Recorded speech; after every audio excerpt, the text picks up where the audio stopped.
Hello दोस्तों, स्वागत है एक बार फिर से आपके अपने यूट्यूब चैनल में। आज हम पढ़ने वाले हैं शीश कक्ष विधि या लेड कक्ष विधि, इसे सल्फ्यूरिक अम्ल भी कहते हैं। इसमें होता क्या है कि सल्फ्यूरिक अम्ल का निर्माण होता है, इसलिए ऊपर लिख रखा है सल्फ्यूरिक अम्ल।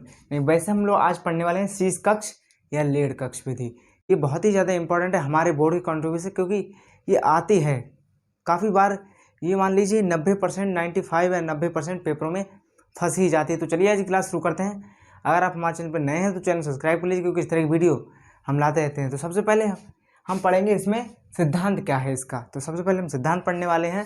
तो सिद्धांत में लिखेंगे SO2 की O2 से क्रिया, SO2 की O2 से क्रिया उत्प्रेरक NO की उपस्थिति में भाप प्रवाहित करने पर सल्फ्यूरिक अम्ल प्राप्त होता है। इसमें होता क्या है कि हम SO2 की O2 से क्रिया करते हैं, उत्प्रेरक NO की उपस्थिति होती है और फिर भाप प्रवाहित कर देते हैं, हमें सल्फ्यूरिक अम्ल मिल जाता है। तो चलिए अब देखते हैं इसकी रिएक्शन। बिल्कुल छोटी सी रिएक्शन है, कुछ 30 मार्क वाला काम नहीं है। SO2 की O2 से क्रिया की, O2 ले लिया प्लस H2O, यानी भाप की जगह पर लेंगे H2O और उत्प्रेरक लेंगे NO, हमें ये मिल गया। और मिल जाएगा हमें H2SO4, उत्प्रेरक बच जाएगा। बिल्कुल सेम उत्प्रेरक का काम होता है रिएक्शन को कराना। जब आप इसे संतुलित करेंगे तो यहाँ पर आ जाएगा 2, आप करके देख लीजिएगा, और ये भी 2 हो जाएगा, और यहाँ पर भी 2, और ये भी 2, और ये भी 2। ये हो गई संतुलित रिएक्शन। यहाँ पर हो जाता है सिद्धांत कंप्लीट। अब आते हैं विधि पर। हमें किन विधियों द्वारा हम सल्फ्यूरिक अम्ल को, मतलब इस सल्फ्यूरिक अम्ल को इस विधि में बनाने का क्या तरीका है। तो विधि है, इस विधि में सल्फ्यूरिक अम्ल निर्माण में जिन संयंत्रों का प्रयोग करते हैं वे निम्न हैं। तो सबसे पहले आता है पायराइट बर्नर। भाई ये क्या है? ये एक भट्टी होती है जिसमें सल्फर को जलाकर SO2 और O2 प्राप्त करते हैं। यहाँ पर भी वही चीज़ लिखी है, यह एक प्रकार की भट्टी होती है जिसमें सल्फर को जलाकर SO2 और O2 प्राप्त करते हैं। इसके बाद आता है धूल कक्ष। धूल कक्ष का मतलब होता है कि अशुद्धियों को साइड कर देना, अशुद्धियों को अलग कर देना। इस कक्ष में SO2 और O2 को प्रवाहित किया जाता है, जिसमें ऊपर से भाप प्रवाहित करने पर अशुद्धि भारी हो जाती है और टैंक की तली पर आ जाती है। होता है क्या इसमें, जो हमें पायराइट बर्नर में जो मिश्रण मिला था, हमें SO2 और O2 को हम इसमें प्रवाहित करते हैं और ऊपर से भाप प्रवाहित कर देते हैं, जिससे अशुद्धि हो जाती है भारी। जिसमें जो अशुद्धियाँ होती हैं इस मिश्रण में अशुद्धि हो जाती है भारी और टैंक की तली पर आ जाती हैं। यहाँ पर धूल कक्ष हो जाता है कंप्लीट। अब चलते हैं इधर नाइट्राइटर पात्र। इसका भी काफ़ी अहम रोल है।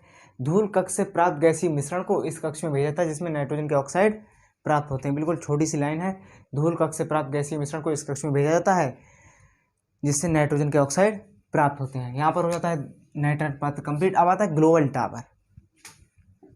भाई ग्लोबल टावर क्या है?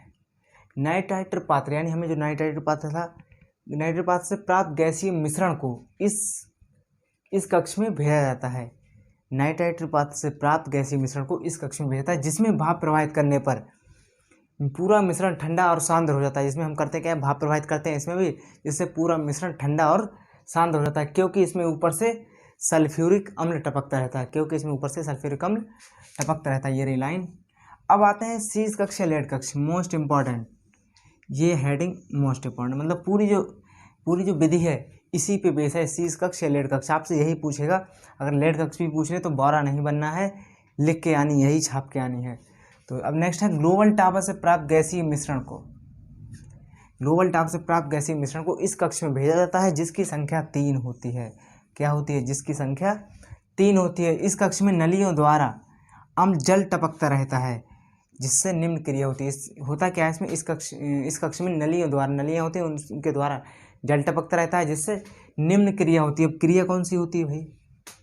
ये वाली जो फर्स्ट नंबर पर लिख रखी है, ये वाली जो रिएक्शन है पूरी यहाँ पर लिख देनी, यहाँ पर उठा के लाओ रख दो। ये वाली जो रिएक्शन है यहाँ पर उठा के रख दो, या फिर लिख दो, छाप दो, कुछ भी करो, लेकिन करो। ये हो गया, ये शीश कक्ष या लेड कक्ष हो जाता है यहीं पे कंप्लीट। एक बार और देख लेते हैं। ग्लोबल टावर से प्राप्त गैसीय मिश्रण को इस कक्ष में भेजा जाता है, ग्लोबल टावर से प्राप्त गैसीय मिश्रण को इस कक्ष में भेजा जाता है, जिसकी संख्या 3 होती है। इस कक्ष में नलियों द्वारा जल टपकता रहता है, जिससे निम्न क्रिया होती है। गैलोसैक टावर, ये होता क्या है, शीश कक्ष से प्राप्त व्यर्थ गैस को, इसमें हमें कुछ व्यर्थ गैसें भी मिलेंगी, इसमें भाई कुछ बचेगा भी। जो शीश कक्ष विधि थी, जो शीश कक्ष था, इसमें कुछ मिलेगा भी हमें और कुछ बचेगा भी। तो इसमें करते हैं, शीश कक्ष से प्राप्त व्यर्थ गैसों को इस कक्ष में भेजा जाता है, जिसमें कोप भरा होता है। कोप किस में भरा होता है? गैलोसैक टावर में।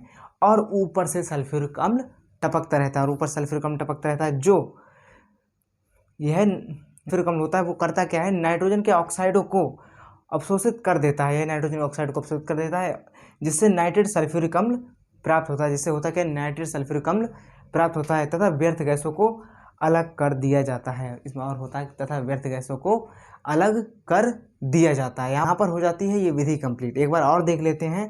गीलोसाक टावर शीर्ष कक्ष से प्राप्त व्यर्थ गैसों को इस कक्ष में भेजा जाता है जिसमें को भरा होता है और ऊपर से सल्फ्यूरिक अम्ल टपकता रहता है। यह नाइट्रोजन के ऑक्साइडों को ऑक्सीकृत कर लेता है और नाइट्रेट सल्फ्यूरिक अम्ल में बदल देता है तथा व्यर्थ गैसों को अलग कर दिया जाता है या फिर अलग कर देता है। तो ये यहाँ पर ये विधि हो जाती है कंप्लीट। ये बहुत ही ज़्यादा इंपॉर्टेंट है हमारे बोर्ड के कंट्रीब्यूशन से, क्योंकि ये हमारे सेट में पूरे सेट में कहीं ना कहीं हमें देखने को मिल जाती है। इसकी इमेज भी आती है, आप गूगल से देख सकते हैं। तो आज क्लास रखते हैं यहीं तक। अगर आप हमारे चैनल पर नए हैं तो चैनल सब्सक्राइब कर लीजिए, क्योंकि इस तरह की वीडियो हम लाते रहते हैं। मिलते हैं अगली वीडियो में, तब तक के लिए जय हिंद, जय भारत।